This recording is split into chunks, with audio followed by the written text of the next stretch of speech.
selamat berjumpa kembali dan saya harap kita semua berada dalam keadaan sehat dan tentunya tidak lupa menjalankan protokol kesehatan.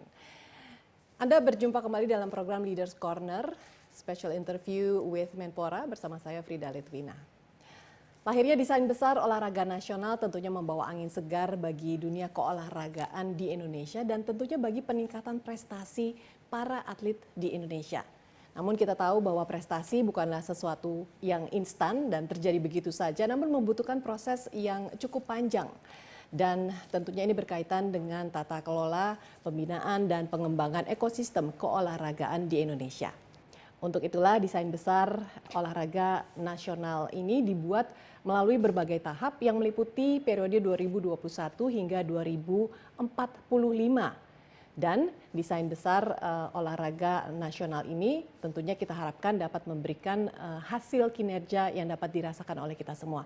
Namun bagaimana penerapan dan bagaimana pula arah kebijakan dari DBON ini? Kita akan berbincang-bincang selama 1 jam dengan Menpora, Menteri Pemuda dan Olahraga Zainuddin Amali. Pak Zainuddin, terima kasih atas waktunya bersama CNN Indonesia. Iya, sama-sama. Pak Zainuddin, desain besar olahraga nasional ini sudah dikeluarkan perpresnya oleh Pak Jokowi bulan September lalu ya Pak ya. Betul. Nah, apa yang melatar belakangi pembuatan dari desain besar olahraga nasional ini? Ya, ini berawal dari kerisauan. Pak Presiden ini risau, kok prestasi olahraga kita segitu-segitu aja. Padahal bila dibandingkan dengan negara-negara lain yang populasinya mungkin lebih sedikit dari kita, kemudian luasnya lebih kecil dari kita dan sebagainya, tetapi mereka punya prestasi yang bagus. Dan jumlah dari penduduknya juga kita sangat-sangat besar ya Pak ya. Jadi tepatnya pada peringatan Hari Olahraga Nasional yang ke-37 9 September 2020, Pak Presiden itu sambutan dan memberikan arahan. Dalam arahannya beliau itu menyampaikan bahwa kita nggak bisa diamkan situasi seperti ini. Makanya saya diminta untuk melakukan review total tentang ekosistem pembinaan prestasi olahraga nasional. Beliau sampaikan tidak masuk di akal. Kita ini lebih dari 267 juta ketika itu ya penduduk Indonesia. Masa mencari talenta aja susahnya setengah mati. Iya. Berarti ada yang salah. Mungkin manajemennya yang salah, caranya yang salah. Nah itu yang ayo review total. Tapi ini kan sudah berlangsung sedemikian lama Pak, bertahun-tahun dari dulu prestasinya begitu-begitu saja. Apa sih yang membuat Presiden saat ini, Pak Jokowi kemudian bisa bangun dan merasa aduh, ada yang salah nih, mesti kita review nih. Iya, mungkin kerisauan beliau itu sudah lama ya sejak awal-awal, cuma belum ada yang bisa menangkap itu. Nah dari situ kemudian langsung perintahnya jelas pada Menpora, saya minta untuk koordinasi dengan stakeholder dan hasilnya segera laporkan pada saya. Dari perintah itu kemudian saya mendiskusikan dengan KONI, dengan KOI, dengan NPC, dengan KORMI, dan stakeholder olahraga lainnya. Kemudian juga saya keliling ke perguruan tinggi. Saya diskusi dengan para profesor ilmu keolahragaan karena kan mereka tahu tentang situasi yang ada selama ini. Ternyata begitu kita dapatkan semua masukan dari diskusi itu, prestasi yang kita dapatkan sekarang ini Frida, itu by accident. By accident, berarti tidak ada rancangan atau grand design begitu di belakangnya ya? Itu, jadi 76 tahun Indonesia merdeka kita nggak punya desain tentang bagaimana menuju prestasi itu.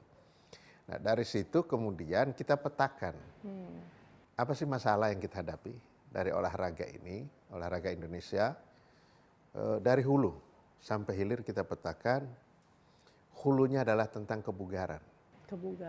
Masyarakat kita, physical condition dari masyarakat betul, Indonesia. Karena untuk mendapatkan talenta, untuk mendapatkan bibit yang unggul itu harus lahir dari masyarakat yang bugar. Kalau masyarakatnya nggak bugar ya nggak mungkin kita bisa dapatkan itu.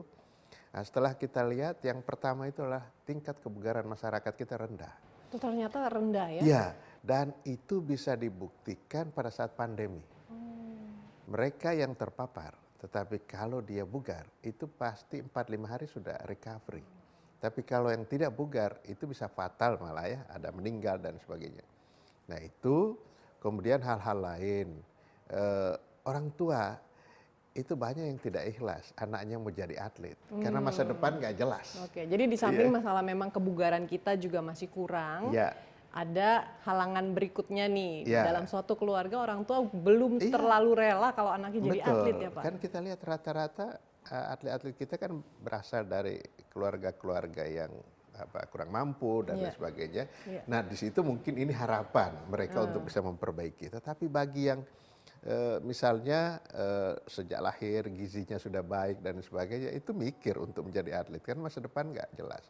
Kemudian tentang sekolah juga mereka itu beda dengan di luar negeri. Luar negeri itu kan kurikulum sudah disesuaikan dengan aktivitas seorang yang menjadi atlet. Iya. Sehingga prestasi di bidang olahraga itu bisa dikonversi menjadi prestasi akademik. Kan rata-rata misalnya saya bercontoh saja rata-rata olahraga golf ya, golfer kita itu rata-rata dari perguruan tinggi, mulai dari Tiger Woods, Phil Mickelson segala macam, nggak ada yang ini, semua mereka dari perguruan tinggi dan perguruan tinggi ternama. Nah itu. Nah, berarti sekolahnya atau perguruan tinggi memberikan juga kebebasan mereka untuk berprestasi, tetapi tidak akan keteteran dari urusan belajarnya. Kalau kita tahu di luar negeri malah universitas itu berebut mencari atlet yang berprestasi supaya bisa masuk ke sekolah dia ya Pak ya? Betul. Nah kita ini saya alami waktu saya keliling di pelatnas-pelatnas. Ada dua yang mereka sampaikan. Yang pertama adalah, Pak bagaimana tentang sekolah kami? Karena mereka mendapatkan pelajaran reguler. Bisa dibayangkan dia belajar sama dengan siswa yang reguler yang tidak atlet. Nah, bayangkan hari ini dia ujian, besok dia bertanding. Iya. Pasti hari ini dia pikirannya ke bertanding, kalau ujiannya jelek mempengaruhi hasil pertandingannya, rusak dia. Ya. Itu satu. Yang kedua, mereka menanyakan bagaimana nasib kami purna prestasi. Iya. Kalau sudah tidak berprestasi kan banyak contoh-contoh di mana-mana mengharumkan nama bangsa, tetapi akhirnya hidupnya jadi terlantar dan sebagainya. Nah hal-hal yang seperti ini kita petakan, kemudian soal tata kelola, soal namanya. Akhirnya setelah kita himpun, kita harus punya target. Oke, target kita selama ini juga nggak jelas. Antara Olimpiade, Asian Games, dan SEA Games itu kita samakan. Kita tidak pernah membedakan mana prestasi yang mau kita tuju. Oke, itu. Kemudian bagaimana tahapan-tahapan menuju ke sananya, itu juga tidak jelas kita. Jadi banyak hal yang akhirnya harus kita desain. Kalau enggak, ya seperti sekarang. Nah berangkat dari hasil-hasil yang sudah tadi Bapak jabarkan, ada beberapa masalah, kemudian baik dari hulu sampai ke hilir, betul. Ya kan? Nah, grand design atau desain besar olahraga nasional seperti itu sendiri kan sudah jadi nih Pak. Ya. Secara ringkas mungkin bisa tidak di-share dengan para pemirsa. Jadi isinya tuh apa sih sebenarnya? Baik, isinya adalah tentang bagaimana ekosistem olahraga ini dari hulu ke hilir. Hulunya adalah kebugaran, hilirnya adalah prestasi. Itu intinya. Kemudian apa tujuannya? Tentu tujuannya adalah kita meningkatkan kebugaran di tengah-tengah masyarakat, itu yang paling penting. Karena itu tadi problem yang pertama di hulu yang kita temui ya. Betul, bagaimana masyarakat bisa bugar. Nah untuk bugar kan harus ada gerakan fisik. Dulu waktu saya masih sekolah ya, itu ada senam. Namanya SKJ, Senam Kesegaran Jasmani. Sekarang udah nggak ada. Masa Pak udah nggak ada? Sudah nggak ada. Oh, dulu zaman saya SD masih ada. Sampai lagunya itu kita hafal kan lagunya itu. Iya, benar. Nah, sekarang udah nggak ada. Terus kemudian anak-anak lebih difokuskan untuk bagaimana belajar. Ada satu penelitian ya di Jawa Tengah. Anak-anak SMK kelas 3. Dari 2.000 orang yang diteliti, itu hanya ada 5 orang yang bugar. 2.000 orang hanya 5 Kategori bugar itu apa sih Pak sebenarnya bugar itu? Oke. Ada cara yang sederhana untuk mengukur Untuk tahu kebugaran. kita tuh bugar atau tidak Ya, gitu. oke. Ini menurut para ahli, untuk mengukur kebugaran kita, eh, ukuran paling sederhana itu dengan langkah kaki. Oh, langkah kaki. Oke. Sehari minimum 7.000 langkah. 7.000 langkah. Oke. Oke. Nah, Satu. kita kan nggak mungkin dong Pak ngitungin sehari jalan berapa ribu. Mesti pakai itu ya, alat itu ya Pak Sekarang ya. kan ada Ada kan, di handphone, ada di iya, jam tangan gitu ya. bukan cuma jam tangan, ada murah banget. Murah. Sekitar 300-an ribu kalau nggak salah itu dijual. Dan itu kita pakai aja. Kita bisa tahu. Jadi on average 7.000 steps ya. Nah, itu minimum. Tahu nggak berapa rata-rata hasil penelitian Iya. langkah kaki orang Orang Indonesia? Indonesia. 3.500. Males Pak, polusi soalnya kalau jalan jauh-jauh. Jadi Iya. kita naik mobil aja. Betul. Dan kita sudah terbiasa dengan kehidupan modern kali mungkin ya. Iya, iya. Keluar rumah kita naik mobil. Iya, iya. Oke, begitu naik mobil jalan sampai di kantor jalan sedikit naik lift. Iya, betul. Sehari-hari begitu. Iya. Nah, kita mau supaya olahraga ini menjadi lifestyle. Itu intinya ininya dari itu yang pertama. Oke. Itu banyak yang akan saya jelaskan berikutnya. Oke, kita break dulu kalau Ya, gitu ya. Tadi kan oke. salah satu dari Grand Design ya, desain besar olahraga nasional itu adalah membugarkan masyarakat Indonesia. Nextnya apa? Oke. Kita temukan di segmen berikutnya setelah jeda berikut ini. Tetaplah bersama kami.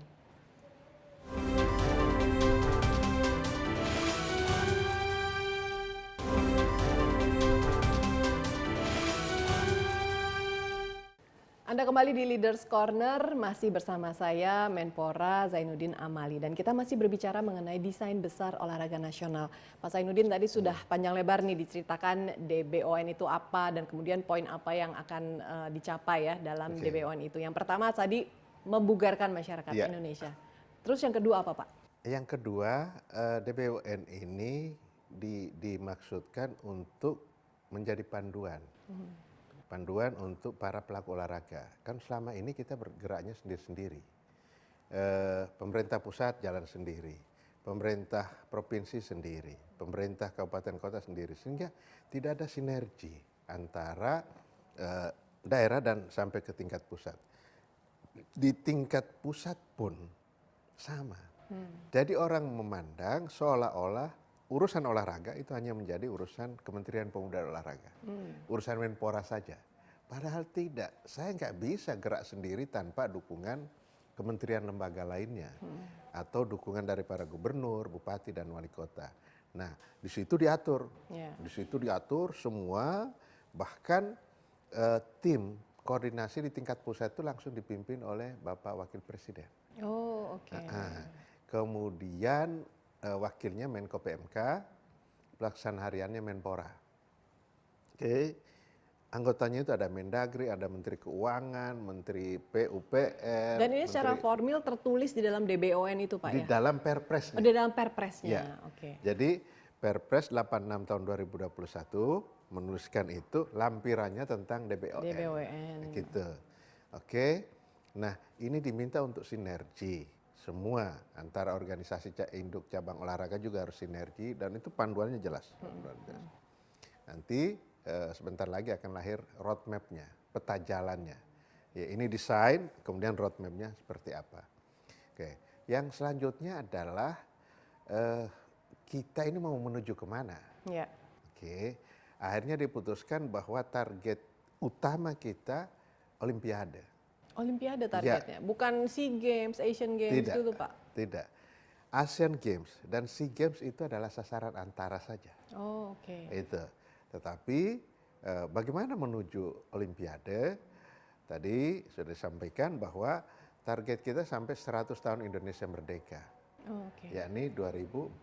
45. Nah, oke, tahapan-tahapannya ada itu perencanaannya ya.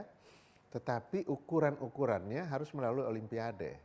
Olimpiade ke Olimpiade gitu. Jadi kira-kira kalau yang dekat dengan 2045 itu adalah 2044. Olimpiade 2044, kita belum tahu di Belum mana. tahu. Masih lama Pak, masih Iya, 20-an tahun lagi iya ya betul. dari sekarang. Tetapi ya. harus sekarang, Iya. dari sekarang. Dari sekarang harus kita sudah kita rancang itu, karena menurut para ahli untuk menghasilkan satu prestasi yang optimal itu dibutuhkan waktu 10.000 jam atau 10 tahun. Berarti untuk menuju ke sana kita harus sudah persiapkan. Nah, targetnya memang ini sangat ambisius.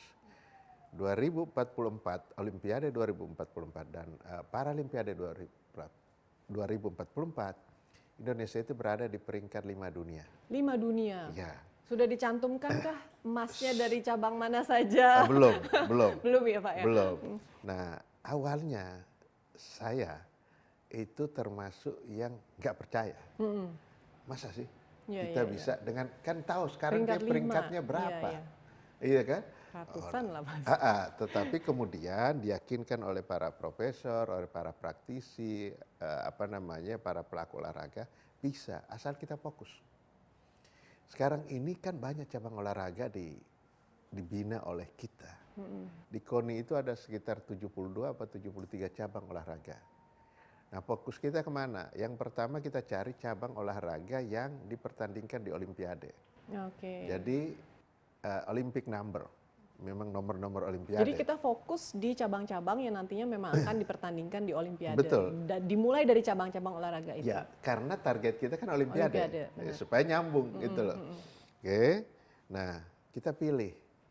Ini banyak juga cabang olahraga Olimpiade yang ada di Indonesia. Iya. Oke, diskusi lagi, akhirnya kita fokus kepada cabang olahraga yang mengandalkan teknik dan akurasi. Teknik dan akurasi. Ada cabang olahraga yang sangat diminati oleh rakyat Indonesia, dan kira-kira sekitar 73% orang Indonesia sangat suka cabang ini, sepak bola. Sepak bola. Tetapi untuk prestasi kita belum. Masih jauh perjalanannya. Sehingga dengan target-target tadi nggak mungkin kita masukkan itu. Akhirnya dipilihlah mana yang pertama dari sejarah selama kita ikut Olimpiade. Mana cabur yang menyumbangkan medali. Oke, kemudian kekuatan di luar negeri. Mulai dari ASEAN, Asia, dan dunia. Itu juga dihitung. Statistiknya seperti apa. Kemudian potensi kita seperti apa. Akhirnya ketemulah 12 cabang olahraga. Oke. Itu ada bulu tangkis, ada angkat besi, ada panahan, ada renang, dan lain-lain. Iya. Kemudian ditambah lagi dengan 2 cabang olahraga yang kita punya potensi tapi belum dipertandingkan di Olimpiade. Which is apa saja tuh Pak? Itu pencaksilat. Oh, pencaksilat. Iya. Dan kemudian wushu. Oh, kita punya potensi tapi ini cabang olahraga belum. Belum dipertandingkan. Nah, antisipasi kalau kita waktu kemarin menang bidding menjadi tuan rumah Olimpiade 2032, tapi kan kita kalah sama Brisbane kan. Oke. Tapi kita persiapkan itu karena biasanya tuan rumah itu boleh mengusulkan cabang olahraga tertentu. Nah, itu kita persiapkan. Nah, kemudian bagaimana dengan olahraga yang sangat disukai di tengah masyarakat kita? Badminton. Badminton masuk di sini. Ya kan, bulu tangkis, kemudian panjat tebing, angkat besi, renang, menembak, panahan, itu masuk di 12 ini. Nah, ada kan yang di masyarakat ini sangat disukai. Tetapi untuk kita dorong ke prestasi dia belum bisa. Sepak bola. Iya. Bola basket. Oh iya, bola basket juga. Kemudian bola voli. Dan tiga-tiganya ini sudah ada kompetisi profesionalnya. Kan sudah ada Liga 1, Liga 2, sudah ada IBL untuk bola basket, kemudian Proliga untuk bola voli. Akhirnya ini harus juga dibina. Nah, kita kasih dia kamar lain, bukan di kamar untuk kita dorong prestasi, tetapi ke kamar industri. Karena sport industri itu sangat kita butuhkan ke depan. Berarti DBON ini sebenarnya meliputi roadmap yang sangat detail ya Pak ya isinya, mulai dari cabang-cabangnya, kemudian targetnya apa. Ya, betul. Nah ini kan kita punya acuan adalah Olimpiade 2044 ya.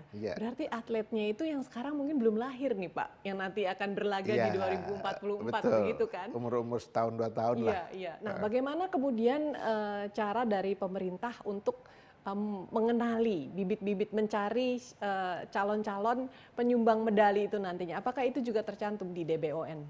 Ada.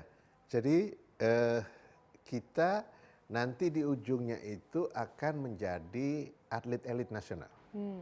Nah, di dalam rancangan awalnya kita mau membuat itu sekitar 150 orang atlet elit. Atlet elit ya. Jadi mereka siap untuk diterjunkan dalam berbagai event dan terutama multi event itu. Oh, Nah, oke.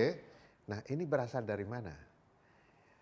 150 orang ini dihasilkan dari 250.000 orang.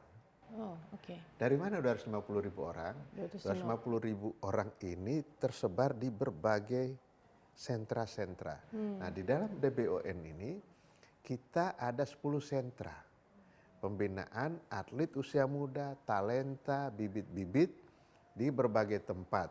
Itu ada, makanya kemarin kan saya sosialisasi itu keliling Indonesia, sosialisasi di sentra-sentra ini. Sentra ini pertama adalah selama ini mereka punya potensi, bakat-bakat, talenta-talenta di daerah itu. Iya. Misalnya Papua, kan itu banyak tuh. Nah, kita bikin dia sentra juga, kemudian yang di tempat-tempat lain gitu ya. Kemudian sarananya memungkinkan. Sudah infrastruktur olahraganya sudah cukup untuk memadai. Kemudian di situ ada perguruan tinggi. Perguruan tinggi apa kebutuhan kita untuk dukungan sport science. Sebab tidak mungkin sekarang kita mau berprestasi tanpa dukungan sport science. Jadi laboratorium sport science itu kita tempatkan di berbagai perguruan tinggi yang ada. Oke, baik. Itu kan target-target dan juga rencana ke depannya nih Pak. Kita tapi juga mau tahu bagaimana gambaran daripada ekosistem keolahragaan nasional saat ini. Ya. Sebelum kita mencapai tujuan-tujuan itu. Tapi kita bahas setelah segmen berikut ini. Ya. Oke. Tetaplah bersama kami, Leaders Corner with Menpora. Masih akan kembali sesaat lagi.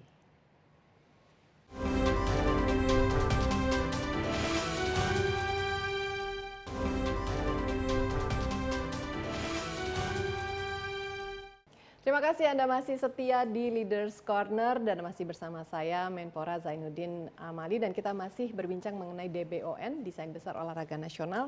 Pak Zainuddin, ekosistem pembinaan olahraga nasional yang ada nih sekarang, gambarannya seperti apa Pak? Yang existing. Yang eksis. Gitu. Oke. Kita, seperti saya sampaikan tadi, prestasi itu muncul by accident. By accident. Kita nemu ada seseorang yang berbakat, kemudian kita bina itu hanya ke dia tujuan kita. Kita tidak pernah mempersiapkan ya lapisan di bawahnya. Di luar negeri itu sudah sangat berbeda. Selesai masa kejayaan atlet yang satu ini, di sini sudah menunggu sudah yang menunggu. akan menggantikan. Sudah menunggu. Kita nggak usah jauh-jauh deh di ASEAN. Ya, saya beri contoh ini karena sama-sama Frida juga suka olahraga ini. Oh iya. Ya oke. Thailand.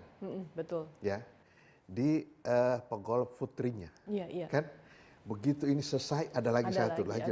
Yang yang laki juga begitu, yang pegolf pria begitu Tong Jai Jaidi selesai itu sudah ada banyak sampai si Jazz sampai segala macam dibawa. Nah kita enggak.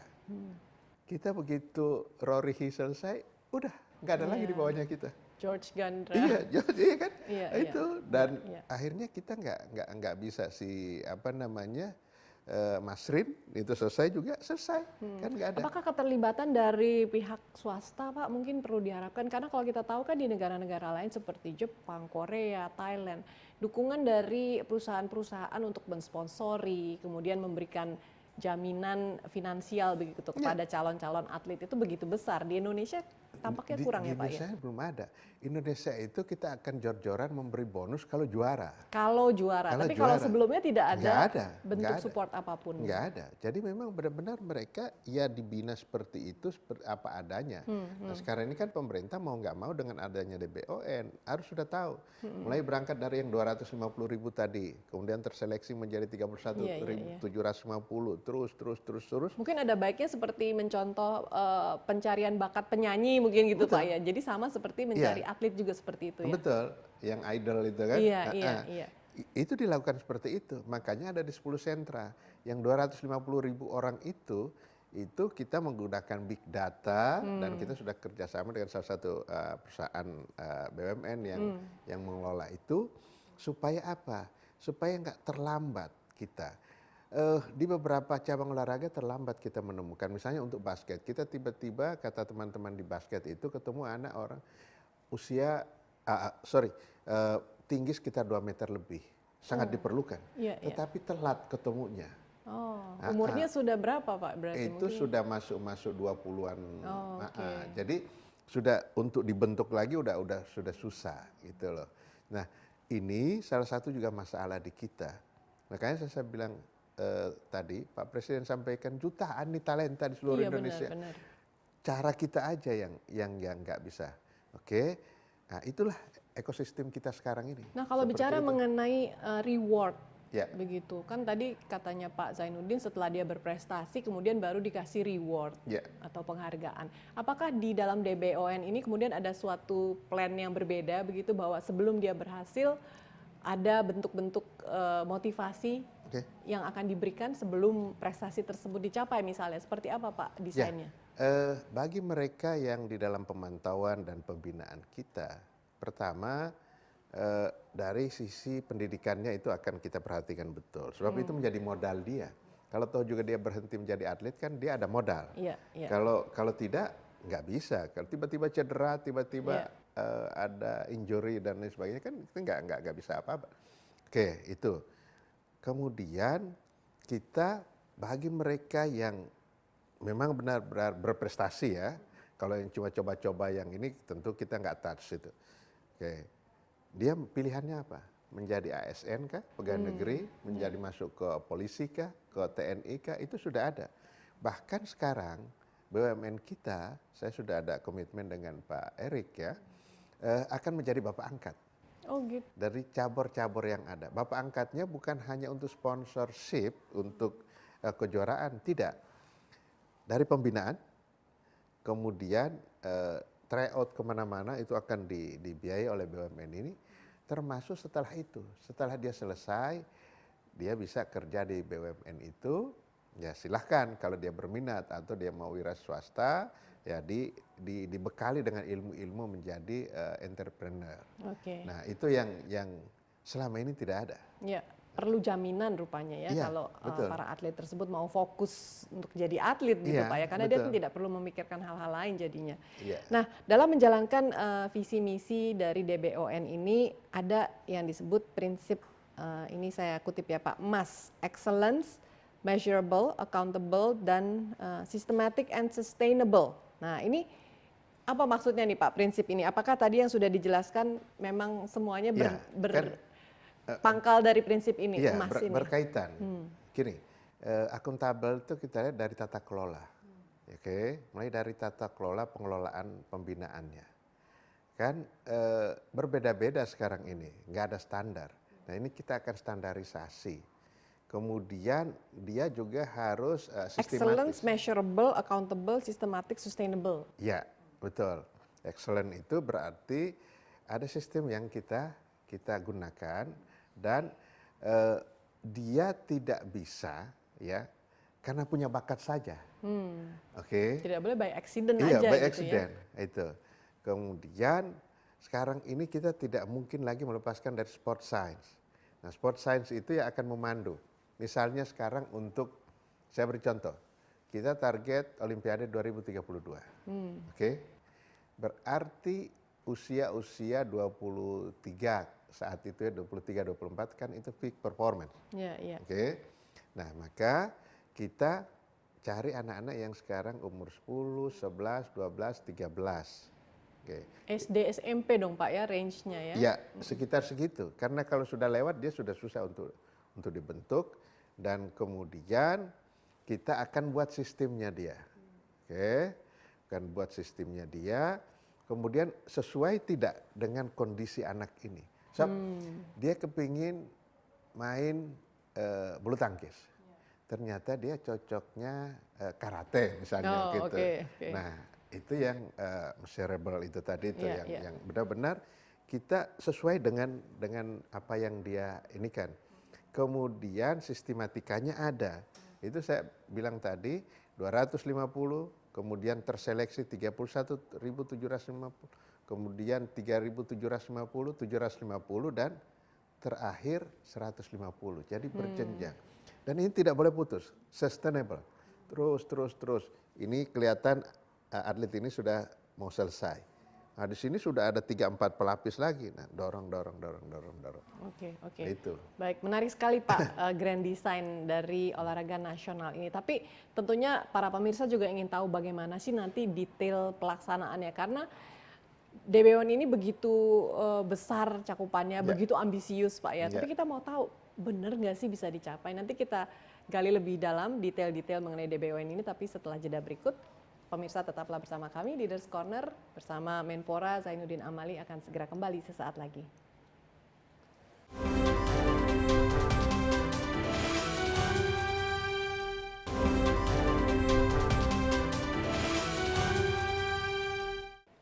Anda masih bersama kami di Leaders Corner with Menpora Zainuddin Amali. Pak, tadi bicara mengenai target DBON ini, tadi disinggung ada 150 atlet yang elit begitu ya, spesial begitu ya. Nah ini kan lahir dari 250 ribu yang memang sudah dipersiapkan sejak bertahun-tahun yang lalu begitu ya. Nah dari mana mereka berasal? Tentunya dari sentra-sentra yang tadi Pak Zainuddin sudah ceritakan. Memilih sentra-sentranya itu perlakuannya seperti apa Pak? Apakah setiap daerah sama atau ada yang lebih difokuskan begitu? Oke. Jadi 10 sentra yang kita pilih ya, itu baik di Jawa maupun di luar Jawa. Pertama adalah tentang potensi yang ada di situ. Jadi potensi yang ada di daerah itu. Kemudian selama ini bagaimana perjalanannya, penyumbang atlet-atlet nasional di pelatnas seberapa dia? Oh berarti dari historinya juga ya Pak ya dilihat ya? Betul, dari historinya itu. Kemudian sarananya, ya kita pilih, jangan sampai dia punya talenta, tetapi mau dibina di mana itu, berarti kan lama lagi kita harus bangun, yang sudah ada sekarang. Nah itu yang kita lihat, kemudian apa yang kuat di daerah ini, itu nggak bisa semuanya sama, sebab selama ini masing-masing daerah itu membina cabang olahraga yang sama. Nah kita mau unggulan-unggulan ini muncul dari daerah-daerah. Misalnya atletik itu kan adanya daerah-daerah timur sana kan. Nah sehingga ada Papua, kemudian ada NTB, ya yang begitu. Kemudian yang keterampilan bulu tangkis itu baik-baiknya di daerah-daerah Jawa kan gitu ya. Betul. Oke, itu yang karena dukungan dari sana sangat besar ya di daerah Jawa ya. Betul, itu kemudian Panahan misalnya gitu kan, banyak lahir daerah-daerah dari Jawa Timur, dari mana.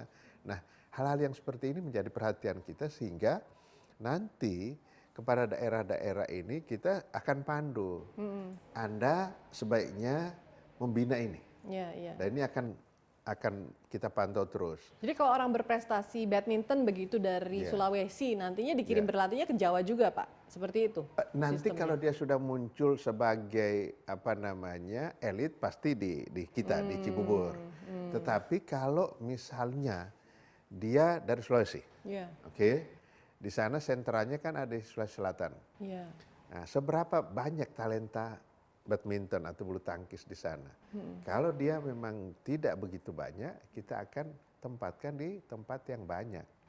Gitu. Karena kan percuma dia, pertama dia tidak akan dapatkan sparring partner yang bagus, kemudian pembinaan tidak terkonsentrasi, tidak fokus, itu. Berarti artinya pemerintah ini tidak sembarang membabi buta begitu melihat bahwa sarana kesehatan atau sarana olahraga di daerah ini kurang. Jadi dibangunlah sarana olahraga di daerah tersebut disamakan begitu, tapi tidak Pak ya, lebih dipelajari dulu. Betul. Kurangnya apa, butuhnya apa, potensinya apa begitu, baru dikembangkan di sana. Betul, jadi di awal-awal kita, karena kan kita ada quick win-nya, jadi kalau semua harus kita bangun dulu, target tadi nggak akan tercapai.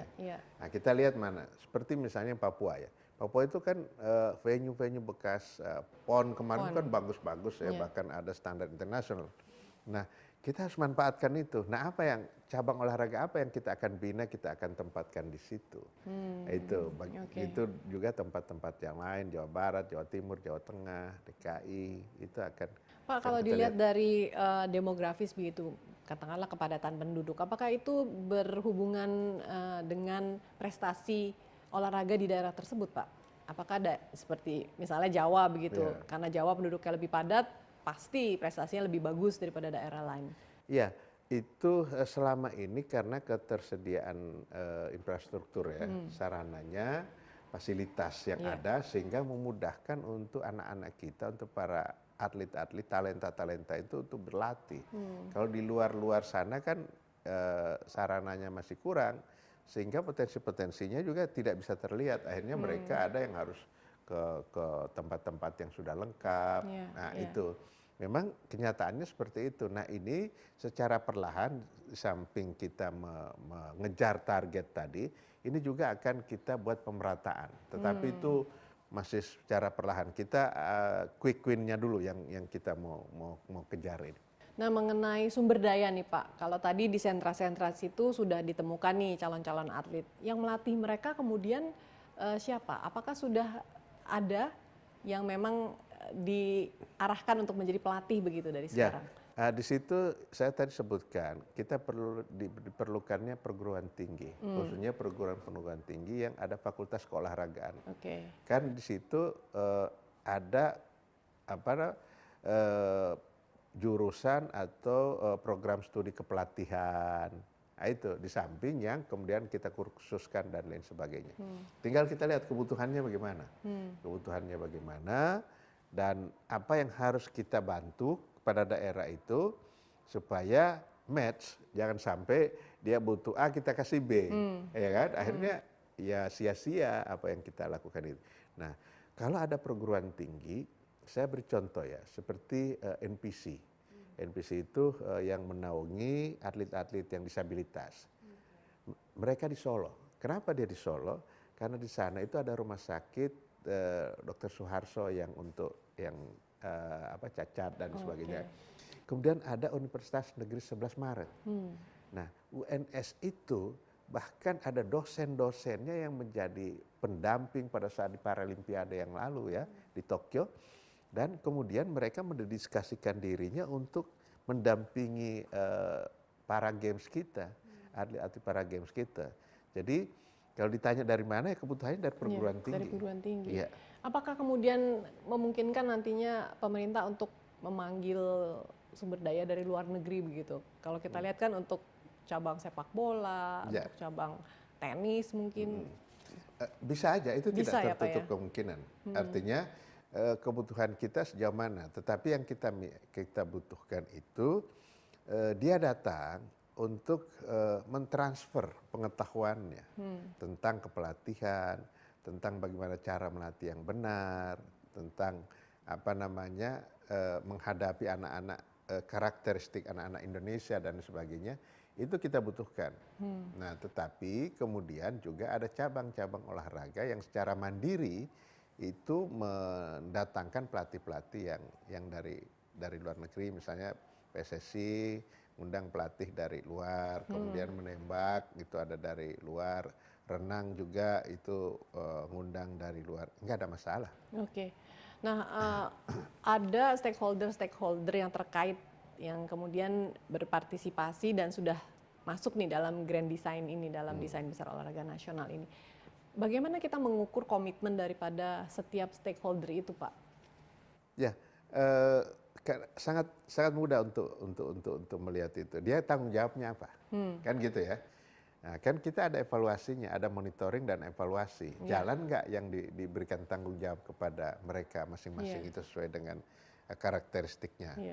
Kan kalau tidak ya kita beritahu. Kan sekarang kan justru itu kan Pak Jokowi jadi risau karena sementara ini kita berasumsi mungkin bahwa para stakeholder tersebut kurang berkomitmen dalam menjalankan tugasnya, sehingga timbullah problem ini bahwa olahraga di Indonesia ini masih kurang berprestasi begitu Pak. Ya, jadi bisa juga mungkin karena nggak ada panduannya. Jadi kalau tidak ada panduan, semua orang bisa menggarap satu hal yang sama. Iya, iya, iya. Nah, dalam desain besar olahraga nasional itu sudah dibagi-bagi. Siapa yang garap apa, siapa yang tanggung jawab apa, gitu. Jadi makanya kan kita review total tentang ekosistem ini karena menyangkut stakeholder ini. Nah, stakeholder misalnya KONI itu urusannya apa, kemudian Komite Olimpiade urusannya apa, NPC urusannya apa, KORMI urusannya apa. Sebenarnya kita tinggal mempertegas saja bagian masing-masing. Kemudian induk-induk cabur itu apa tanggung jawabnya, pemerintah apa tanggung jawabnya. Itu kalau di DBON ini itu kita rincikan apa yang menjadi tanggung jawabnya masing-masing. Oke, kita masih lanjut Pak di segmen berikutnya untuk berbicara mengenai DBON ini, tapi kita mau jeda dulu sekali lagi. Pemirsa tetaplah di Leaders Corner, kami kembali sesaat lagi.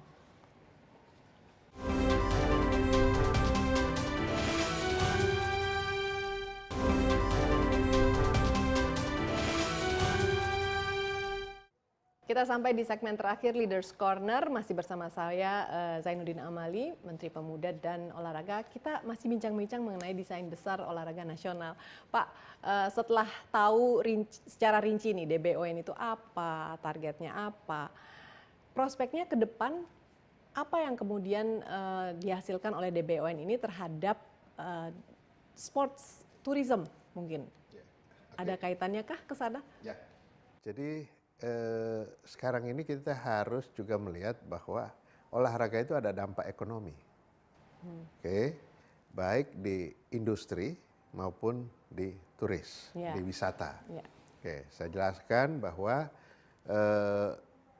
semua kegiatan olahraga harusnya sudah bermuara kepada menumbuhkan ekonomi di tengah-tengah masyarakat.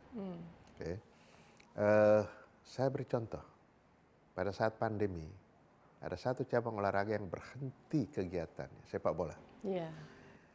Hampir setahun berhenti sepak bola. Karena close contact kan ya, itu ya Pak? Betul. Jadi saya dapatkan informasi dari teman-teman PSSI dan IBL. Kita kehilangan 3 triliun. Betul. Pemain kehilangan penghasilan, pelatih, panitia, segala yang termasuk penjual minuman, penjual gorengan dan lain sebagainya itu mereka tukang parkir kehilangan. Jadi ini benar-benar sudah jadi sumber penghasilan banyak orang. Nah, kita tinggal kemas saja seperti apa. Industri itu ada industri barang, ada industri jasa. Industri barang tentu perusahaan-perusahaan yang menghasilkan peralatan-peralatan olahraga seperti sepeda, bola, alat panah dan lain sebagainya. Itu berkembang luar biasa. Tapi kita ada tantangan. Tantangannya adalah dari sekian banyak kita punya 250 perusahaan yang masuk dalam database Kemenpora. Hanya ada satu yang masuk dalam standarisasi dan sertifikasi Federasi Internasional, International Federation. Kenapa bisa begitu Pak? Hanya satu dari 200? Harus 250. Nah, kenapa?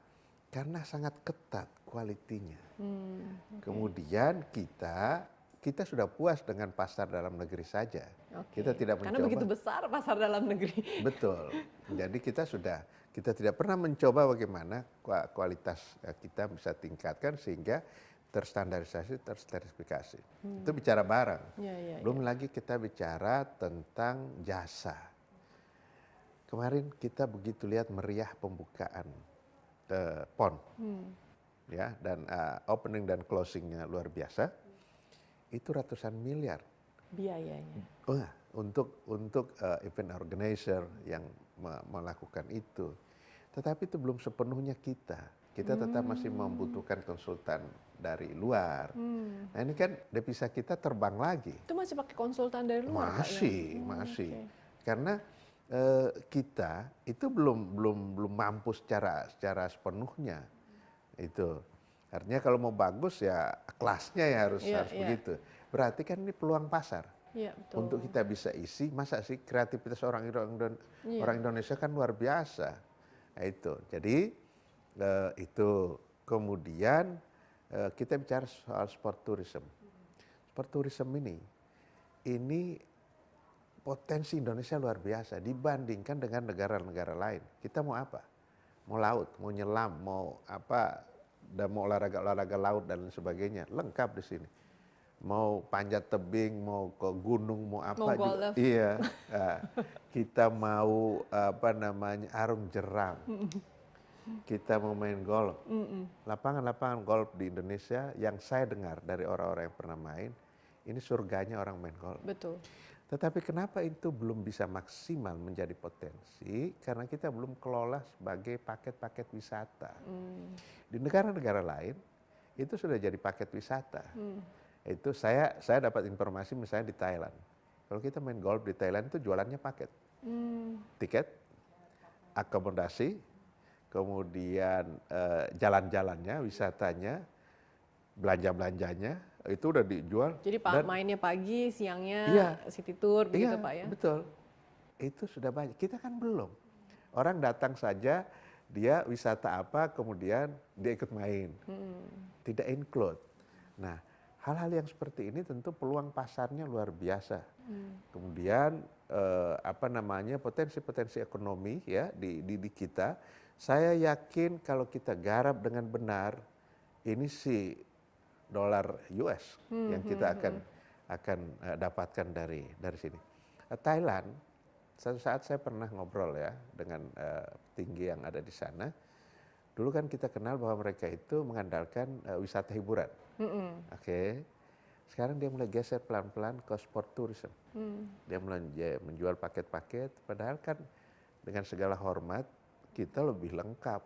Mau apa, mau laut, mau gunung, mau ini semuanya kita punya. Gitu. Tetapi kita belum menggarap itu. Berarti ini ada keterlibatan dari pihak swasta yang juga diharapkan seperti misalnya travel agencies ya Pak ya untuk mempromosikan hal-hal tersebut kan? Betul. Jadi kita harapkan misalnya mereka yang bergerak di bidang wisata mulai melihat, mulai melirik apa yang bisa dijual, paket-paket apa yang bisa dijual ke luar negeri. Nih, kalau mau apa berendam, mau nyelam, mau apa di sini, ya kan? Mau apa olahraga laut di sini nih tempatnya, nih harganya sudah semuanya kita. Jangan dia datang ke sini dia mikir saya mau nginap di mana, gitu. Jadi potensinya luar biasa. Nah, di dalam desain besar olahraga nasional itu kan cakupannya adalah olahraga rekreasi, olahraga pendidikan, olahraga prestasi. Di samping itu ada industri olahraga dan wisata olahraga. Lengkap semuanya kita urusin di dalam DBON ini. Nah, ini perpresnya kan baru keluar September lalu ya Pak ya. Bagaimana upaya dari mensosialisasikan DBON ini kepada stakeholdersnya dan juga masyarakat Indonesia secara keseluruhan. Dan ini inisiasinya harus datang dari Kemenpora dong ya Pak ya untuk mensosialisasikan. Iya, saya sudah berkeliling di 10 provinsi, 10 sentra yang tadi itu menyampaikan, situ kita hadirkan para gubernur, kemudian pemerintah-pemerintah kabupaten kota juga hadir di situ. Kita sampaikan ada loh tanggung jawab Anda di dalam Perpres ini. Seperti yang saya sampaikan, yang saya ceritakan tadi, di provinsi itu ketua tim koordinasinya gubernur. Sambutannya gimana tuh Pak? Wah, antusias mereka? Luar biasa. Mereka sangat antusias. Mereka merasakan bahwa selama ini kami bergerak tanpa panduan. Nah ini saatnya udah datang. Sekarang ada panduannya. Guideline-nya ya. Betul, sehingga mereka jelas pengeluarannya itu untuk apa. Gitu. Kalau selama ini kan dia mengeluarkan pembiayaan-pembiayaan untuk olahraga, tapi target dan lain sebagainya kan dia tidak pernah ukur kan begitu. Nah, ini dengan seperti ini dia punya kewajiban untuk pertama menyumbang atlet untuk elit. Dari situ pembinaannya. Kemudian untuk kebutuhan daerahnya sendiri. Jadi sehingga mereka senang. Rata-rata yang saya datangi itu luar biasa. Mereka sangat apresiasi dan gembira. Dan kemudian kan tuan rumahnya itu selalu saya buat di perguruan tinggi. Sehingga kolaborasi antara pemerintah provinsi dengan perguruan tinggi di tempat itu bisa tersinergi dengan baik. Nah, anggaran itu nantinya akan keluar dari Pemda ya Pak ya? APBN. APBN. Untuk yang tingkat nasional. Tingkat nasional. Kemudian APBD provinsi untuk tingkat provinsi, APBD kabupaten dan kota untuk tingkat kabupaten dan kota, serta sumber pendanaan dari pihak-pihak lain seperti sponsorship dan lain-lain yang tentu tidak bertentangan dengan ketentuan undang-undang yang ada. Oke, nah kemudian cara mengawasinya ini bagaimana Pak? Iya. Karena ini rentan konflik ini Pak. Betul. Seperti kita tahu kasus-kasus korupsi begitu ya. Betul. Banyak sekali kan yang asalnya dari olahraga begitu loh, betul. industri olahraga. Iya, ya saya sih bersyukur ya sekarang ini tata kelola memang saya ketat betul karena sebelum-sebelumnya kita kan sangat longgar dengan itu. Saya sekarang ini ketat sebagai ukurannya yang sederhana. Kan kita ini selama hampir 10 tahun lah kira-kira begitu selalu bermasalah di urusan keuangan. Nah 2 tahun terakhir BPK memberikan predikat WTP ke kantor ini karena mereka melihat on the track pengelolaan keuangan. Nah selanjutnya juga kita akan buat seperti itu. Jadi sangat ketat. Kita sudah langsung dengan target. Orang datang bilang saya akan dapat misalnya 3 emas, kita akan review itu. Kita nggak percaya begitu saja. Dari mana Anda bisa dapat 3 emas? Oke, dengan target yang sudah kita sepakati, baru kita kemudian kita biayai dan secara bertahap. Jadi sangat akuntabel dan transparan. Jadi nggak bisa kalau dulu kan orang datang, oh saya bisa, padahal kita punya data. Negara ASEAN kekuatannya seperti ini. Asia seperti ini, dunia dari mana Anda bilang seperti itu? Jadi nggak bisa. Jadi hitung-hitungan sangat jelas, jadi target ada, kemudian tahapan-tahapan untuk mencapai target itu, nah pembiayaan akan kita kaitkan dengan itu. Jadi orang nggak sembarang bilang bisa supaya besar pembiayaannya, nggak bisa. Dan itu kita evaluasi terus. Terakhir nih Pak ya, roadmap dari DBON ini sudah diluncurkan. Nah, untuk melihat target paling dekat nih Pak, kira-kira berapa lama sih butuh waktu untuk kita bisa lihat dengan mata kita sendiri bahwa oh udah ada efeknya nih roadmap-nya, targetnya berapa lama nih Pak? Saya sampaikan tadi bahwa untuk prestasi itu minimal dibutuhkan sekitar 10.000 jam. 10.000 jam. 10 tahun. Jadi kita bisa lihat optimal kira-kira 2032 lah. 2032 masih lama ya Pak ya? Masih lama, tetapi sekarang secara bertahap dengan sources yang ada, ya dengan yang ada sekarang kita sudah ada target. Bahkan ini saya bercontoh ya, karena ini terakhir. Pada saat Paralimpiade di Tokyo yang lalu, kami mentargetkan peringkat 60 dunia. Kenapa begitu? Karena di Rio de Janeiro kita peringkat 76 dunia. Tahun 2016. Berarti masuk di akal dong, kita target ke 60. 76 naik 60. Berapa yang didapat oleh Indonesia? Sekarang kita di peringkat 43 dunia. Target 60 dapatnya 43. Jadi target iya, makanya saya optimis dengan 2044 itu. Kita bisa 5 besar. Ya, itu karena kita belum ini aja baru kita rapiin dikit-dikit, kita dandanin dikit langsung ke lampaui target itu.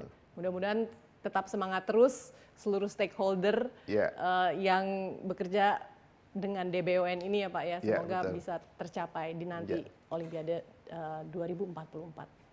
Baik, Pak Zainuddin, terima kasih sekali lagi Pak atas waktunya di Leaders Corner. Semoga sukses terus.